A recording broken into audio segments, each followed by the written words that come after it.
Welcome back to my channel. ये second part है। इससे पहले मैंने पहला पार्ट भी बना रखा है, तो जिस किसी ने पहला पार्ट नहीं देखा है तो जा कर के देख लीजिएगा। और देखना ज़रूरी इसलिए है क्योंकि आपका इंटरलिंकिंग बेहतर होगा, आप सेकंड पार्ट को बेहतर तरीके से समझ पाएंगे। अब मैं पहले पार्ट में क्या मैंने बताया है वो बता देता हूँ। मैंने उसमें अर्थव्यवस्था, व्यष्टि अर्थशास्त्र क्या होता है, समष्टि अर्थशास्त्र क्या होता है, जैसे इकोनॉमी जो होता है, इकोनॉमिक्स वो सैद्धांतिक पार्ट को बताता है, लेकिन इकोनॉमी जो होता है व्यवहारिक पार्ट को बतलाता है। इसी प्रकार से अर्थव्यवस्था के क्षेत्र, प्रकार, हार्डकोर सेक्टर, सॉफ्टकोर सेक्टर, मानव संसाधन और भी महत्वपूर्ण कॉन्सेप्ट और टर्मिनोलॉजी मैंने बताया है, तो जाके जरूर देख लेना ताकि ये सेकंड पार्ट और बेहतर तरीके से आप सभी को समझ में आए। अब हम सेकंड पार्ट में क्या समझने वाले हैं। सेकंड पार्ट में हम और भी महत्वपूर्ण कॉन्सेप्ट और कुछ महत्वपूर्ण शब्दावलियों को जानेंगे जो यूपीएससी अमूमन पूछता आया है और पूछे जाने की संभावना है। फिर मैं आपको बता दूं कि मैं इतनी गारंटी आपको दे सकता हूं कि 10 क्वेश्चन तो कहीं नहीं गए, जितने भी मैं कराऊंगा वहां से 10 क्वेश्चन आराम से फंस जाएंगे, बल्कि ज़्यादा भी हो सकते हैं। और मैं इस बात की गारंटी नहीं दे सकता और कोई भी कोचिंग वाला गारंटी देगा भी नहीं, क्योंकि बहुत ज़्यादा डायनेमिक है सिलेबस, और इतना डायनेमिक है कि इसका अनुमान ही लगा सकते हैं, कंफर्म नहीं कर सकते कि यही क्वेश्चन आएगा। क्योंकि यूपीएससी एक तरह से छुपा रिश्ता में कभी कुछ भी पूछ लेता है, लेकिन पूछता कहाँ से, कॉन्सेप्ट से पूछता है, कॉन्सेप्ट रिपीट करता है, तो इसलिए मैं कॉन्सेप्ट पे मैंने फोकस किया है। अब इस वीडियो में हम जो जानने वाले हैं राष्ट्रीय आय, उससे संबंधित जो टर्मिनोलॉजी है वो, उसके अलावा और भी बहुत कुछ मैं आपको बताने वाला हूँ, तो बने रहना। ये सब मैं आपको बताने वाला हूँ, और भी बहुत कुछ है। तो आइए हम देखते हैं। ये देखो पहले पार्ट के मैंने स्लाइड्स बना रखे हैं, तो जा करके देख लेना, ठीक है। अब हम बात करते हैं राष्ट्रीय आय किसको कहा जाता है। मेन टॉपिक पर हम आते हैं। देखो, किसी भी देश की, जैसे आपकी परिवार की एक आय होती है, पारिवारिक आय कहा जाता है। तो एक देश की अपनी आय होती है, और वो आय देश के जितने भी नागरिक हैं उन सब का निचोड़ होता है, उन सब का कुल योग होता है राष्ट्रीय आय। लेकिन इसकी डेफिनेशन केवल इतनी नहीं है, ये तो मैंने एक समझाने के पर्पज से आपको बताया। लेकिन राष्ट्रीय आय जब भी हम इसकी गणना करते हैं, वो राष्ट्रीय आय निकालने की बहुत सारी विधियां, आय विधि, व्यय विधि और मूल्य वर्धित विधि, ठीक है। लेकिन उसके ऊपर हम डिस्कशन नहीं करेंगे, वहाँ सब क्वेश्चन बहुत कम पूछता है।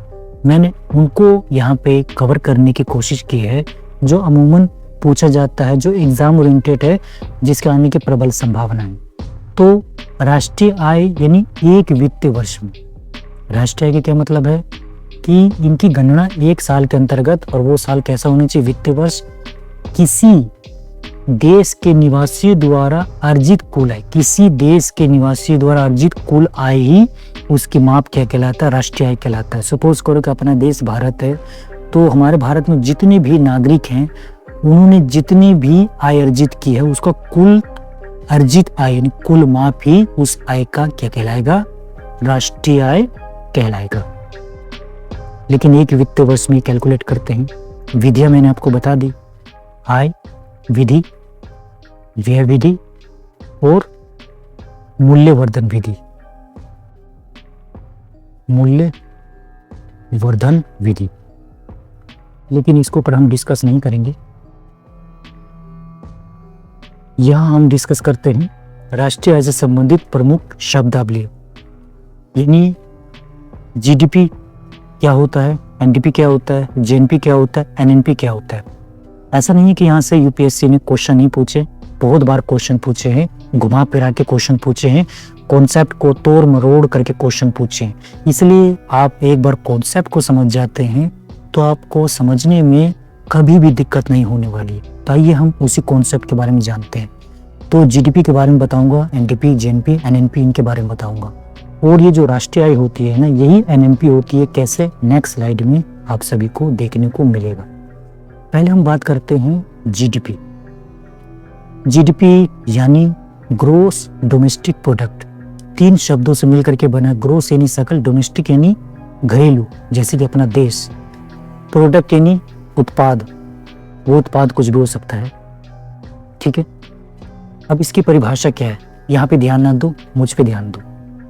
एक वित्तीय वर्ष में, ये याद रखना है, एक वित्तीय वर्ष में किसी भी देश की घरेलू या भौगोलिक सीमा के अंतर्गत जितनी भी अंतिम वस्तुओं और सेवाओं का उत्पादन हो रहा है, उन सभी का कुल मौद्रिक मूल्य ही जीडीपी कहलाता है। क्या याद रखना है, एक तो याद रखना है एक वित्तीय वर्ष में, दूसरा क्या याद रखना, देश की घरेलू सीमा के अंतर्गत, तीसरा आपको याद रखना है सभी अंतिम वस्तुओं और सेवाओं का कुल मौद्रिक मूल्य।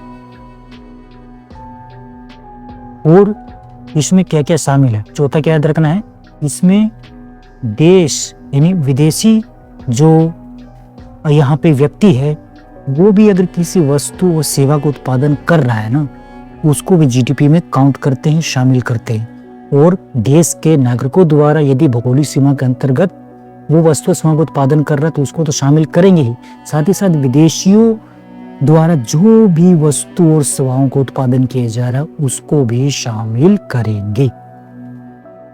ओके, तो ये टर्म को मत भूलना, ये 5 टर्म है इसमें और पांचों इंपॉर्टेंट है, यहीं से घुमा फिरा के यूपीएससी पूछता है। तो घरेलू सीमा के अंतर्गत चाहे वो देश का नागरिक हो या विदेशी नागरिक ही क्यों ना हो, वो जो भी हमारी घरेलू सीमा के अंतर्गत, घरेलू सीमा का मतलब है कि भारत का अधिकार क्षेत्र कहाँ का आता है, तो भारत की जो भी भौगोलिक सीमा है जहाँ पे उसका अधिकार क्षेत्र चलता है, अधिकार है, उसका कानून चलता है, उसी को उसका घरेलू सीमा कहा जाएगा। तो उसके अंतर्गत, उस घरेलू सीमा के अंतर्गत जितनी भी वस्तु और सेवाओं का उत्पादन हो रहा है, और ये वस्तु और सेवा कैसे होनी चाहिए, अंतिम वस्तु होना चाहिए। यहाँ से भी आपको कंफ्यूज कर सकता अंतिम, तो इसमें अंतिम वस्तुओं को शामिल किया। कभी कभी एक नंबर में ऐसे भी पूछ लिया जा सकता है आपसे, अंतिम, ना कि मध्यवर्ती वस्तु या प्राथमिक वस्तु, इसको शामिल नहीं किया जाता है, अंतिम वस्तुओं को शामिल किया जाता है। जैसे कि ये जो डिजिटल पेन है, ये मेरे पास है अंतिम वस्तु के रूप में, जिस मोबाइल से मैं वीडियो रिकॉर्ड कर रहा हूँ अंतिम वस्तु है, लैपटॉप जो मैं पढ़ा रहा हूँ वो अंतिम वस्तु है, पेन टैबलेट से जो मैं पढ़ा रहा हूँ अंतिम वस्तु है, जो मैंने ये माइक्रोफोन यूज कर रहा हूँ अंतिम वस्तु, जो खा पी रहे हैं खरीद करके रिटेल के रूप में वो सभी अंतिम वस्तु, चाहे चिप्स, बिस्किट, जो भी है, मिल्क, आटा, वो सभी अंतिम वस्तु उत्पाद है, कभी मत भूलना। अब हम मूव ऑन करते हैं नेक्स्ट। यदि हम जीडीपी में से मूल्य ह्रास को घटा देते हैं, यानी डेप्रिसिएशन को घटा देते हैं, तब हमारा एनडीपी निकल जाता है। एनडीपी क्या होता है, नेट, नेट यानी शुद्ध। शुद्ध का मतलब क्या होता है कि उसमें जो खराब चीजें वो निकाल दो, शुद्ध हो जाए। खराब चीजें, यहाँ पे टर्म अलग है, मूल्य ह्रास कहा जाता है उसको, यानी डेप्रिसिएशन कहा जाता है। यानी जितनी भी वस्तु और सेवाओं को उत्पादन कर लेके जिन मशीनों की जरूरत पड़ी थी हमें, जिन उपकरणों की जरूरत पड़ी थी, जिन इमारतों के अंदर रह करके उसका हमने निर्माण किया था, तो उसकी घिसावट के कारण जो मौद्रिक मूल्य में उन सभी अंतिम वस्तु सेवाओं के मौद्रिक मूल्य में जो माइनस करके जो कमी आई है, वही नेट डोमेस्टिक प्रोडक्ट कहलाता है। यानी जीडीपी में से सिंपल क्या करते हैं, मूल्य ह्रास को घटाते हैं। मूल्य ह्रास यानी मशीनों, उपकरणों, इमारतों की घसीट या घिसावट, वियर एंड टियर को माइनस कर दो, वही आपका क्या कहलाएगा, एनडीपी कहलाएगा। वो यही अर्थव्यवस्था की उत्पादन क्षमता की वास्तविक स्थिति को दिखाता है, कि वास्तविक स्थिति को दिखाता है किसी भी देश की अर्थव्यवस्था की वास्तविक स्थिति, यानी वो देश कितना वस्तु और सेवाओं का उत्पादन कर रहा है, ये एनडीपी से ही हमें पता लगता है। और जीडीपी जो होता है, ये हमारा जो देश है उसका अर्थव्यवस्था कितनी बड़ी है, उसका आकार कितना बड़ा है, ये जीडीपी से पता लगता है। जैसे हम कभी कभी न्यूज चैनलों में देखते हैं कि भारत की जीडीपी 4 ट्रिलियन हो गई है, $4 ट्रिलियन हो गई है, या $5 ट्रिलियन हो गई है। हम विश्व की चौथी आर्थिक इकोनॉमी बन चुके हैं, अर्थव्यवस्था बन चुके हैं, है ना। तो वो अर्थव्यवस्था के आकार की बात करता है। जीडीपी क्या करता है, अर्थव्यवस्था के आकार की बात करता है। यानी जितनी जीडीपी हमारी बढ़ेगी उतना ही हमारा अर्थव्यवस्था का आकार बढ़ेगा। और साथ ही साथ रोजगार भी बढ़ेगा, वस्तु और सेवाओं का उत्पादन भी बढ़ेगा। जैसे कि जिन वस्तु सेवाओं का हम उपभोग कर रहे हैं तो वो अंतिम वस्तु के रूप में हमें आ रहा है। सोचो कि इसकी शॉर्टेज हो जाए तो महंगाई बढ़ जाएगी। इसीलिए वस्तु और सेवाओं का उत्पादन नियमित रूप से और पर्याप्त मात्रा में होना जरूरी है, नहीं तो फिर मुद्रास्फीति बढ़ जाएगी, महंगाई हो जाएगी। क्योंकि जहां मांग ज्यादा हुई और उसकी उपलब्धता यानी सप्लाई कम हुई तो उन्हीं वस्तुओं और सेवाओं की मांग क्या हो जाती है, बढ़ने के कारण उसी कीमतों में वृद्धि हो जाती है। और कीमतों में वृद्धि को व्यष्टि अर्थशास्त्र के अंतर्गत काउंट किया जाता है। पहले पार्ट में मैंने बताया आपको विस्तार से, तो जाकर के जरूर देख लेना। अब मत भूलना कि जीडीपी हर किसी भी देश की अर्थव्यवस्था के आकार को बतलाता है। जितना बड़ा होगा उतनी वस्तु सेवाओं का उत्पादन ज्यादा होगा, बस इतना याद रखना है। और साथ ही साथ अगर जीडीपी का आकार बढ़ रहा है तो रोजगार भी बढ़ रहा है। लेकिन ये नहीं कह सकते कि विकास भी हो रहा है, क्योंकि विकास में बहुत सारे आयामों को शामिल किया जाता है। नेक्स्ट स्लाइड में आप अंतर को जानेंगे कि समृद्धि क्या होती है और विकास क्या होता है, उसमें मूलभूत अंतर को जानेंगे। तो एनडीपी अर्थव्यवस्था की वास्तविक स्थिति को बतलाता है, यानी हमारे देश की उत्पादन क्षमता कितनी है इसको बतलाता है। फिर एक टर्म होता आयकोर। आयकोर क्या होता है? ये उत्पादन से संबंधित है। आयकोर जितना ज्यादा बढ़ेगा मतलब है कि हम एफिशिएंट नहीं है, यानी हम वस्तु सेवाओं को उत्पादन करने के लिए पूंजी बहुत ज्यादा इस्तेमाल कर रहे हैं, अतिरिक्त पूंजी का इस्तेमाल बहुत ज्यादा कर रहे हैं अतिरिक्त वस्तु सेवा को उत्पादन करने के लिए। यदि और ये आयकोर बढ़ता कैसे है? क्योंकि हमारे पास वो बेहतर टेक्नोलॉजी नहीं है, जिसकी वजह से हमारी जो पूंजी है वो ज्यादा लग रही वस्तु सेवा को उत्पादन करने के लिए। तो इसलिए आयकोर को भी याद रखना, ठीक है। और ये नेक्स्ट स्लाइड में आपको बताऊंगा कि क्या होता है आयकोर। अब हम बात करते हैं जीएनपी। जीएनपी क्या होता है? देखो, हमने जीडीपी कर लिया, एनटीपी कर लिया। जीडीपी के बारे में हमने जाना कि एक वित्तीय वर्ष में किसी भी देश की भौगोलिक सीमा के अंतर्गत जितनी भी वस्तु और सेवाओं का उत्पादन हो रहा है उसका कुल मौद्रिक मूल्य ही जीडीपी कहलाता है। और जीडीपी में से मूल्य ह्रास घटा दो तो हमारा एनडीपी निकल जाता है। और एनडीपी ही किसी भी देश की वास्तविक आर्थिक स्थिति को बताता है, उसकी आर्थिक सेहत कैसी उसको बताता है, यानी उसकी वास्तविक उत्पादन क्षमता कितनी है वो एनडीपी से पता हमें लगता है। लेकिन जीएनपी क्या ये जीडीपी है? नहीं।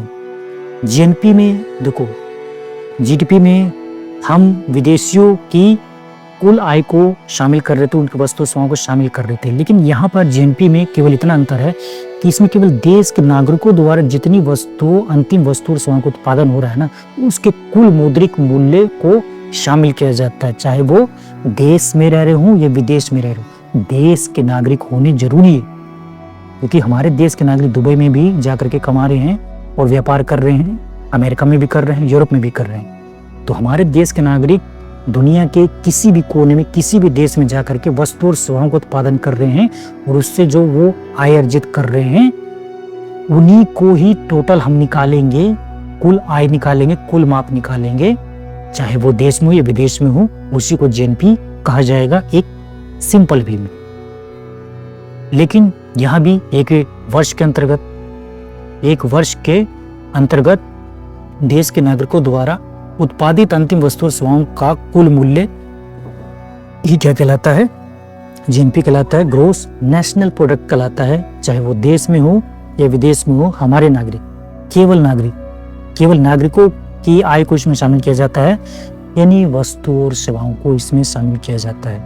अब जीएनपी निकालते कैसे? जब हमने जीडीपी निकाल लिया तो उसमें करना क्या होता है? हमें विदेशों से प्राप्त शुद्ध आय को उसमें प्लस करना होता है, जोड़ना होता है। और विदेशों से प्राप्त शुद्ध आय यानी net factor income from abroad कैसे निकालते हैं कि हमारे नागरिकों द्वारा कुल अर्जित आय कितनी की जा रही है और विदेशों द्वारा कुल अर्जित आय कितनी की जा रही है, उसी को ही माइनस कर देते हैं। एक्स क्या है? भारतीयों द्वारा विदेश में अर्जित आय, और एम विदेशियों द्वारा भारत में अर्जित आय। उसको माइनस कर दो, जो भी बड़ा उसको माइनस कर दो, तो हमारे क्या निकल जाएगा? विदेशों से प्राप्त शुद्ध आय। उसको बस जीडीपी में आपको जोड़ना है तो जीएनपी आपका निकल जाएगा। कोई दिक्कत नहीं होने वाली मेरे ख्याल से। फिर भी अगर कोई दिक्कत होती है तो तुम्हारा भाई मौजूद है, सर आपका मौजूद है, कमेंट में बता देना, हम वहाँ पे आपको तुरंत इंस्टेंट सोल्यूशन देंगे और मैं ही दूंगा। ओके, नेक्स्ट, अब जीएनपी में से जिस प्रकार से हमने जीटीपी में से मूल्यह्रास घटाया था तो एनडीपी निकला था, उसी प्रकार से जीएनपी में से जब हम मूल्यह्रास को घटाते हैं तो एनएनपी निकल जाता है।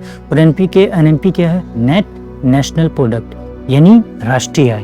तो यही एनएनपी जो होता है, जब फैक्टर कॉस्ट पे इसको निकालते हैं, साधन लागत पे इसको निकालते हैं, तो ये हमारे देश की राष्ट्रीय आय बन जाती है। तो NNP at factor cost is equal to national income कहलाता है। ये भी क्वेश्चन पूछा गया है और इसको याद रखना, इसको भूलना नहीं।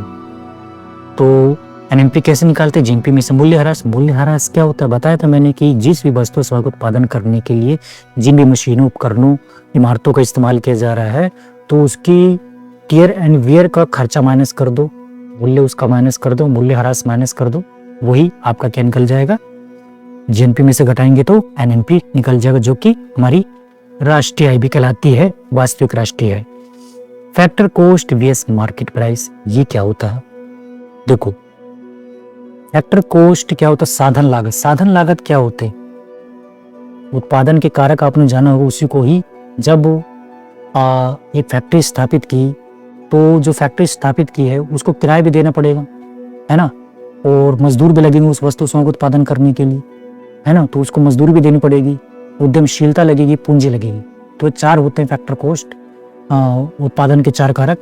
तो वही फैक्टर कॉस्ट में यदि अप्रत्यक्ष कर, यानी उस वस्तु के स्वयं को उत्पादन करने के लिए उत्पादन के कारक में जो भी उसको देना पड़ा उस वस्तु स्वयं को उत्पादन करने के लिए, ब्याज के रूप में, मजदूरी के रूप में, पूंजी के रूप में, ठीक है ना, तो उसमें जब अप्रत्यक्ष कर को जोड़ दिया जाता है और सब्सिडी को माइनस कर दिया जाता है फैक्टर कॉस्ट में से, तो हमारा मार्केट प्राइस निकल जाता है। समझे? मार्केट प्राइस कैसे निकालते हैं? जब भी जो हमारा फैक्टर कॉस्ट होता है, बस उसमें आपको क्या करना है? अप्रत्यक्ष कर को जोड़ना है और सब्सिडी को माइनस करना है।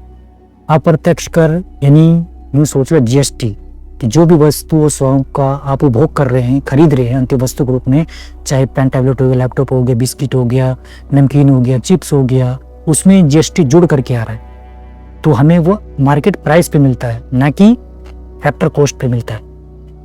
ठीक है, तो मार्केट प्राइस पे हम खरीदते हैं जिसमें जीएसटी यानी अप्रत्यक्ष कर जुड़ा रहता है और सब्सिडी माइनस की होती है।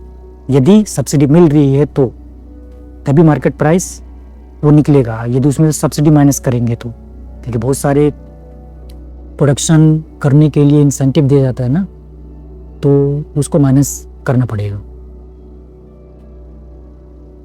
भूलना नहीं, यहां से भी क्वेश्चन पूछे जाते हैं।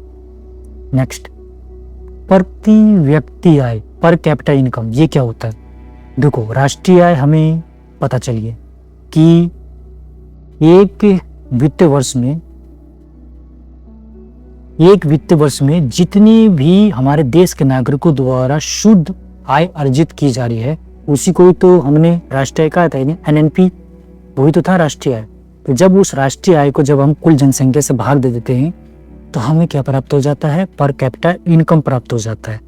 यानी राष्ट्रीय आय में हम भाग देते हैं कुल जनसंख्या से, तो हमें प्रति व्यक्ति आय प्राप्त हो जाता है। और ये प्रति व्यक्ति आय देश के नागरिकों के जीवन स्तर का औसत संकेतक होता है।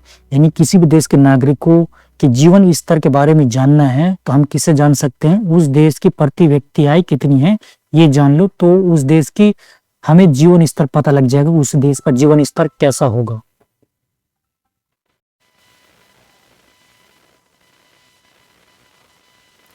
तो हम कहाँ पे थे? प्रति व्यक्ति आय की बात कर रहा था मैं, कि यह देश के नागरिकों के जीवन स्तर का औसत संकेतक होता है। और किसी भी देश के जीवन स्तर के बारे में जानना है तो उस देश की प्रति व्यक्ति आय पता कर लो, हमें पता लग जाएगा उस देश का जीवन स्तर किस प्रकार से होगा। क्योंकि ज्यादा प्रति व्यक्ति आय होगी, इसका मतलब जीवन स्तर उसका उतना ही बेहतर होगा।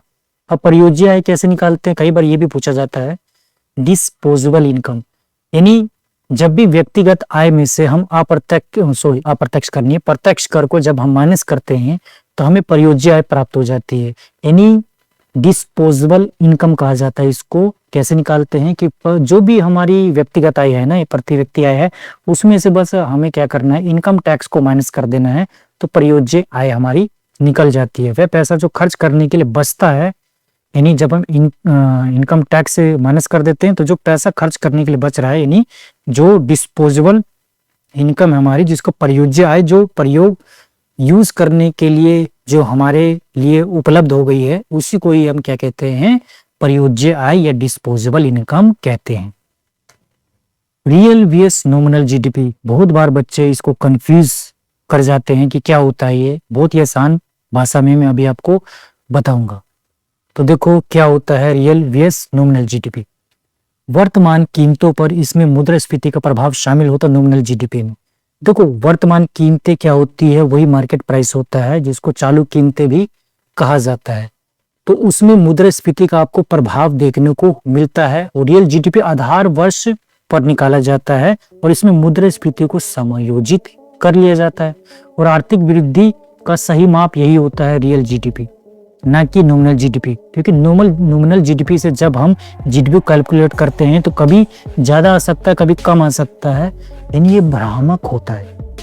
कैसे? सपोज करो कि पिछले साल मुद्रास्फीति बहुत ज्यादा थी, तो इस साल मुद्रास्फीति कम हो गई है, तो अब जो जीडीपी आएगी ना पिछले साल की तुलना में कम आएगी। जैसे कि कोरोना के टाइम क्या हुआ, तो जीडीपी ना के बराबर होगी, नकारात्मक हो गई थी। तो जब हमारी अर्थव्यवस्था पटरी पर आई, जब वस्तु सेवा का उत्पादन होने लगा, तो जीडीपी क्या हो गई, एकदम से हमारी बढ़ गई, नकारात्मक से पॉजिटिव वे में जाने लग गई। तो इसलिए वर्तमान कीमतों पर जब भी हम जीडीपी निकालेंगे पिछले साल की तुलना करके या उससे दूसरे साल की तुलना करके, तो क्या आ जाएगा, भ्रामक आंकड़े हमारे सामने प्रस्तुत हो जाएंगे, और जीडीपी में हमें बदलाव देखने को मिल सकता है। ठीक है, और आधार वर्ष हम निकालेंगे तो हमें रियल जीडीपी निकलती है, और ये अर्थव्यवस्था के सही माप को बतलाता है। भारत में वर्तमान आधार वर्ष क्या है, 2011, आप सभी को पता ही है। अब मैंने बताया था शुरू में कि आर्थिक समृद्धि और आर्थिक विकास क्या होता है। देखो आर्थिक समृद्धि केवल मात्रात्मक पक्ष को बतलाता है, लेकिन जो विकास होता है ना, वो मात्रात्मक के साथ साथ गुणात्मक पक्ष को भी बतलाता है। यानी आर्थिक समृद्धि एक आयामी होता है और आर्थिक विकास बहुआयामी होता है। और इसके जो मापन के जो तरीके हैं आर्थिक समृद्धि को मापने के लिए, जीडीपी हो गया, पर कैपिटा इनकम हो गया, नेशनल इनकम हो गया।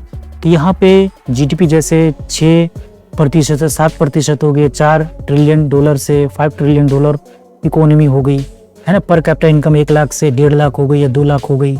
नेशनल इनकम 4 ट्रिलियन से 5 ट्रिलियन हो गई। इस प्रकार से हमें ये क्या बतलाता है, आर्थिक समृद्धि ये मात्रात्मक पहलू को बतलाता है।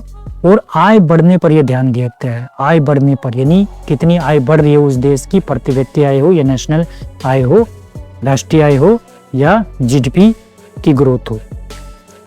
लेकिन जो आर्थिक विकास होता है इसमें गुणात्मक पक्ष को भी शामिल किया जाता है, और ये मल्टी डायमेंशनल होता है, बहुआयामी होता है। इसमें SDI, PQLI, JNH, ये सब मैं आपको जब इंडेक्सेस कराऊंगा तो बताऊंगा, ह्यूमन डेवलपमेंट इंडेक्स और PQLI, JNH, इसके बारे में बताऊंगा। और इसमें क्या क्या शामिल किया जाता है, गुणात्मक होता है, मात्रात्मक, ऐसा नहीं कि मात्रात्मक इसमें शामिल नहीं किया, तो मात्रात्मक पहलू को भी शामिल किया जाता है। और लेकिन साथ साथ गुणात्मक, तो गुणात्मक कौन से हैं, वो गरीबी हो गया, असमानता को दूर करने वाली विधियां हो गई, कुपोषण को हटाने पर ध्यान देने वाली बात हो गई, स्वास्थ्य पक्ष को, मतलब स्वास्थ्य सेक्टर कितना बेहतर हो रहा है, इंफ्रास्ट्रक्चर कितना बेहतर हो रहा है, इसको हम इसमें शामिल करते हैं। इंफ्रास्ट्रक्चर में इन्हीं सभी चीज़ों को शामिल किया जाता है, जैसे कि शिक्षा कितनी बेहतर स्थिति में जा रहा है, रेलवे यातायात के साधन कितने बेहतर स्थिति में जा रहे हैं, और स्वास्थ्य सेक्टर कितने बेहतर स्थिति में जा रहा है, हमारा जो जीवन प्रत्याशा कितनी बेहतर होती जा रही है, और हमारी जो मृत्यु दर है वो क्या घट रही है, बढ़ रही है। इन सब चीजों को पहलू को उसमें शामिल किया जाता है। लेकिन आर्थिक विकास या विकास का पैमाना हर किसी के लिए समान नहीं होता, अलग अलग हो सकता है। तो विकास का मतलब हर किसी के लिए समान नहीं होता, अलग अलग हो सकता है।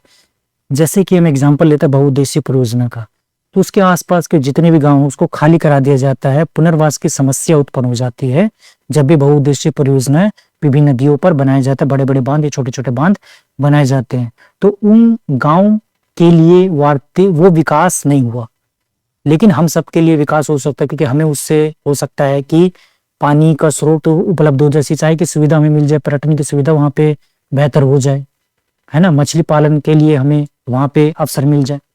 तो सभी के लिए विकास विकास नहीं होता है, यानी अलग अलग हो सकता है, इसको भी ध्यान में रखना है आपको। इसी प्रकार से आदिवासियों के लिए अगर जंगल में खनन कार्य किया जा रहा है तो उनकी जमीनों को क्या किया जाएगा, नीलाम किया जाएगा, है ना, उनकी जमीनों को मतलब क्या बोलते अधिग्रहण किया जाएगा, तो उनके लिए वो विकास विकास थोड़ी होगा।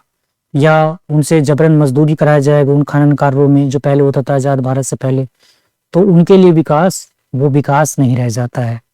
और विकास अलग अलग हो सकता है हर किसी के लिए। तो इतना बात जो मैंने आपको बताया, इतनी बातें आपके लिए सफिशिएंट है आर्थिक समृद्धि और आर्थिक विकास को समझने के लिए। और इसी कॉन्सेप्ट पर आप एक ऐसे लिख सकते हैं, बाकी सारे पॉइंट्स को जोड़ सकते हैं। ये जो मैंने बताया ये कोर कॉन्सेप्ट है इसका, आर्थिक समृद्धि और आर्थिक विकास का।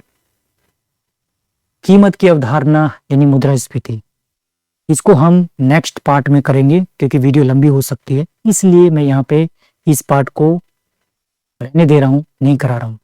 तो यहीं तक इसको हम रखते हैं, और इस वीडियो को अपना प्यार देते रहना, क्योंकि पहला पार्ट मैंने बनाया तो बहुत मेहनत की थी मैंने, लेकिन जब मैंने उसको डाला तो रिस्पॉन्स अच्छा नहीं हुआ। क्योंकि होता है ना कि ह्यूमन साइकोलॉजी ऐसी है कि दिमाग उसी की तरफ जाता है जो फेमस पर्सनैलिटी हो, या हो सकता है कि सोशल मीडिया में बहुत अच्छा टीचर हो, फेमस हो, है ना, और बहुत सारे वो संसाधनों का इस्तेमाल कर रहा हो। जैसे कि हम लैपटॉप के माध्यम से पढ़ा रहे हैं, हमारे पास वो इंटरेक्टिव पैनल नहीं है जिसके माध्यम से आपको पढ़ाया जा सके, तो वो हो सकता है कि किसी के लिए वो ज़्यादा कंफर्टेबल लगता हो, इफेक्टिव लगता हो, ये इफेक्टिव ना लगता हो।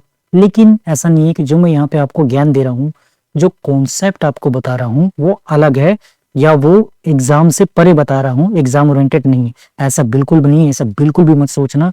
जो वो टीचर बता रहे हैं उनका बताने का तरीका मुझसे अलग हो सकता है, लेकिन कॉन्सेप्ट यही है, जो मैं बता रहा हूँ वही वो बता रहे हैं। हो सकता है कि कई टीचरों से मैं बेहतर बता रहा हूँ, और मुझसे भी कई टीचर ऐसे होंगे जो मुझसे बेहतर बता रहे होंगे। ठीक है, तो डिपेंड करता है कि आप किस टीचर के माध्यम से आसानी से समझ पाते हैं। ठीक है, तो इतना ही आज के लिए। आप सभी के जुड़ने के लिए बहुत बहुत धन्यवाद। आप सबका दिन शुभ हो, और मेरी दुआ है कि आप सब जल्द से जल्द एग्जाम को क्रैक करें। ठीक है, मिलते हैं नेक्स्ट वीडियो में। आप सभी को जुड़ने के लिए बहुत बहुत धन्यवाद। जय हिंद।